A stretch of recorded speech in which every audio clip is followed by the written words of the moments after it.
Hello friends, hi my name is रॉथर जेलिस is my name. 150 से भी ज्यादा मेडिकल कॉलेजेस की कहीं ना कहीं इस साल मान्यता रद्द की जा सकती है। किसके द्वारा? एनएमसी के द्वारा। आपको पता ही होगा 40 ऐसे कॉलेजेस हैं जिनकी मान्यता रद्द कर दी गई है। ये साउथ साइड से, तमिलनाडु साइड, बट अभी पंजाब, असम, गुजरात, यहां पर पांडिचेरी, वेस्ट बंगाल, इन पर भी गाज गिर सकती है क्योंकि एनएमसी के इंस्पेक्शन में इन कॉलेजेस में कुछ फैसिलिटीज पैरामीटर्स में नहीं पाई गई है, जैसे फैकल्टी का प्रॉपर ना होना, राइट। जो भी एक इंफ्रास्ट्रक्चर प्रोवाइड किया जाता है, जो भी सुविधाएं प्राप्त की जाती है, मतलब पैरामीटर्स के थ्रू वो नहीं पाई गई इंस्पेक्शन में, तो इन कॉलेजेस की मान्यता जा सकती है। लेकिन क्या ड्रॉबैक होगा, क्या फायदा होगा, वापस आ पाएगी, इन तमाम चीजों पे हम चर्चा करेंगे। चलिए शुरू करते हैं।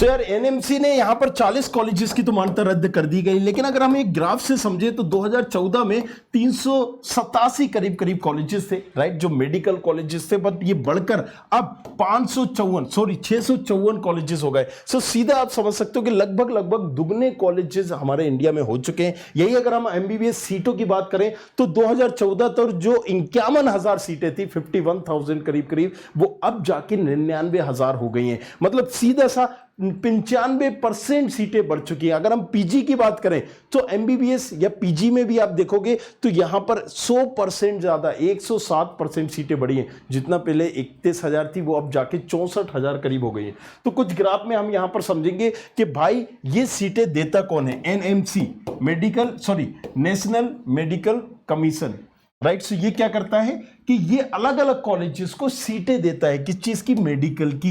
कि भाई ठीक है, आपके कॉलेजेस में 100 बच्चों के लिए पढ़ाने का इंफ्रास्ट्रक्चर है या सुविधाएं हैं, क्योंकि भाई इन्होंने एक पैरामीटर्स बना रखा है कि आपको अगर एमबीबीएस के बच्चों को पढ़ाना है तो आपके पास ये होना चाहिए, मान लीजिए कैडेवर होना चाहिए, या आपके पास इतने बेड होना चाहिए, 10 बेड होना चाहिए, आपके पास इतनी क्लासेस होना चाहिए, इतनी लैब होना चाहिए, इतने टीचर्स होना चाहिए, एक स्टूडेंट पे इतना टीचर्स होना चाहिए, इस प्रोग्राम के लिए टीचर्स होना चाहिए। सो इन्होंने जो पैरामीटर्स बनाया, कॉलेजेस ने क्या किया, 100 सीटें उसको मिल गई। अब उस कॉलेजेस को 100 और सीटें चाहिए थी, तो उसने एक नई बिल्डिंग बनाई, नया इंफ्रास्ट्रक्चर बनाया, नए टीचर्स दिखाए, नई लैब दिखाई, नए सारी चीजें दिखाई, और वो वहां पर एक कहीं ना कहीं उनको 100 और सीटें मिल गई। लेकिन जब इन्होंने इंस्पेक्शन किया, वहां पर पता चला इनको कि भाई वो टीचर्स है ही नहीं, सिर्फ डॉक्यूमेंटेशन में है, वो आ ही नहीं रहे हैं, उनकी कोई अटेंडेंस ही नहीं है। सो ये कहीं ना कहीं दो तरीके से यहां पर क्लेसेस हो रहा है कि इनका कहना है कि वो टीचर्स आ ही नहीं रहे, उनकी अटेंडेंस नहीं है। कॉलेजेस का कहना है कि भाई डॉक्टर होते हैं टीचर्स, उनका फिक्स नहीं होता है कब आ रहे हैं कब जा रहे हैं, इसलिए प्रॉपर अटेंडेंस नहीं है। सो जिन कॉलेजेस में अभी तलवार लटकी हुई है, कहीं ना कहीं यही आर्गुमेंट एक चल रहा है। लेकिन 40 ऐसे कॉलेजेस हैं जिनकी मान्यता रद्द कर दी गई है। किसके द्वारा? एनएमसी के द्वारा। भाई पीसीआई होता है ना, पीसीआई क्या करता है? Pharmacy council of India. So pharmacy कोई भी कॉलेजेस करवा देता है, बट ये एक रिकॉग्नाइजेशन देता है, रिकॉग्नाइजेशन देके कि आप अगर पीसीआई अप्रूव्ड कॉलेजेस से करोगे तो आप फार्मासिस्ट बन सकते हो, आप गवर्नमेंट जॉब में जा सकते हो, आपको क्लिनिक खोलने की मान्यता मिल जाएगी। इसी तरह से एमसीआई होता है। एनएमसी सीटों का आवंटन कर रहा होता है, सीटें प्रोवाइड करता है कि आप 100 सीटों में एडमिशन ले सकते हो। अगर ये 100 सीटें ही छीन लेगा, इसका मतलब क्या है कि जो आने वाला साल है इसमें कॉलेजेस बच्चों को एडमिशन नहीं दे पाएगा। लेकिन जो बच्चे पढ़ रहे हैं उनमें इसका कोई भी इंपैक्ट नहीं होगा।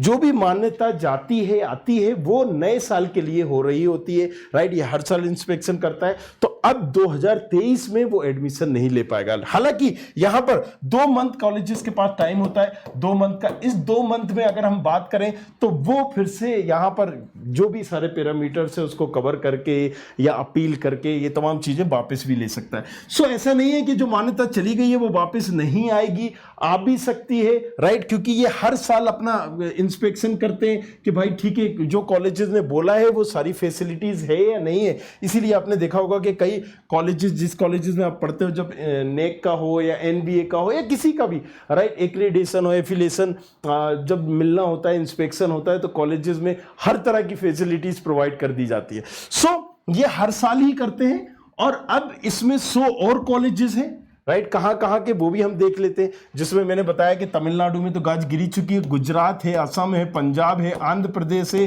वेस्ट बंगाल है, पांडिचेरी है। राइट, सो ऐसे कुछ कॉलेजेस हैं जिनमें अभी भी जो इंस्पेक्शन हुआ था उसमें सही चीजें नहीं पाई गई हैं, और कई ऐसी वेबसाइट्स हैं जिन्होंने दावा भी किया है। राइट, अगर आप देखोगे यहां पर लिस्ट, सो द क्विंट ने छापा है, टाइम्स ऑफ इंडिया ने छापा है, राइट, यहाँ पर द ट्रिब्यूट ने छापा है। सो बहुत सारी ऐसी न्यूज एजेंसियों ने भी छापा है। एनडीटीवी ने भी कहा है कि 150 मेडिकल कॉलेजेस में न्यूज रिकॉग्निशन। राइट, सो ये सारी चीजें, इससे आपकी रैंक और दूसरी चीजों पे भी इम्पैक्ट होगा, जाहिर सी बात है।